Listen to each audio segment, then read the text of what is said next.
Oh hi there big boys and welcome to my review of Garage or Garage Bad Trip depending on where you've come from. This is a top-down shooter. Really quite difficult game, but not in a good way like Hotline Miami, more in an aggravating way like Ninja Gaiden 2. Anyway, so yeah, it's a top-down shooter, but there's also some melee combat. The combat feels generally decent, depending on who you're fighting. Because, I'll be honest, fighting humans doesn't feel as good as fighting zombies and monsters and stuff like that. You fight both. This game's kind of odd. Yeah. There's also melee combat, which feels a lot worse, because if you get shot, you get stunned, and if your enemies attack you, you get stunned, and yeah, it doesn't really work too well. You can sort of hold down the button to do it, but, you know, luckily not you'll more often than not be using guns instead. And you can pick up all sorts of guns around the map, and that's quite fun. There's lots of different guns. One thing I noticed is that reloading takes way too long. I've noticed, like, it's about, I don't know, maybe 2 seconds every time you reload, and normally that's basically how you die in this game, is because you're reloading, which causes problems. There's also a dodge button, but it's pretty useless because it dodges you way too far, in my opinion.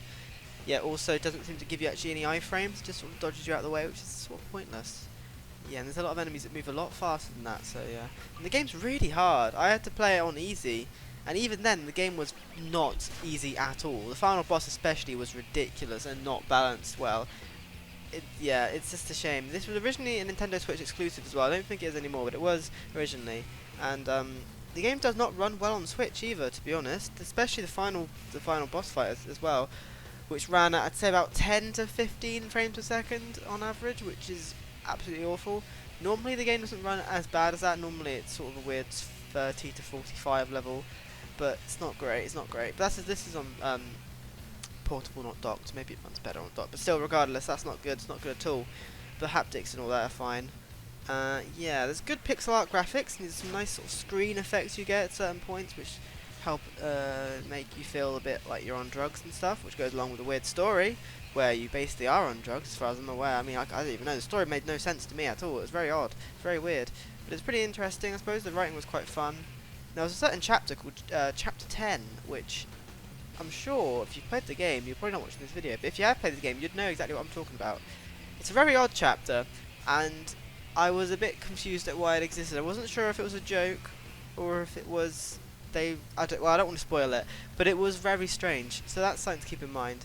That chapter 10's weird. Anyway, there's also some really random difficulty spikes, especially when they make you do stealth. The game just doesn't work in stealth, and there's no way to get out of stealth other than killing yourself, and there's just not enough checkpoints a lot of the time.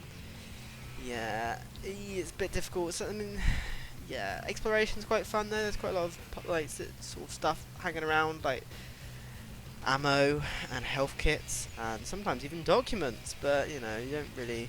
It's not amazing. Yeah, I don't know. It's a weird one, this game. I just found it way too difficult. It took me about 7 hours to beat. Wasn't too bad.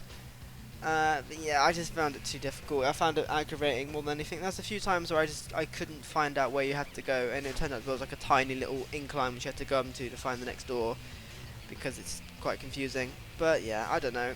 I don't know about this game. It's an odd one, really. It's a really difficult one to decide on whether or not I like it or not, because I kind of like it, and I kind of hated every minute I played of this game, because it was really aggravating and annoying. But it wasn't too bad. I think if you like this sort of games, give it a go. You might enjoy it, but keep in mind that it's difficult and a little bit confusing and really weird and quite odd. But it's quite fun at times, sometimes maybe.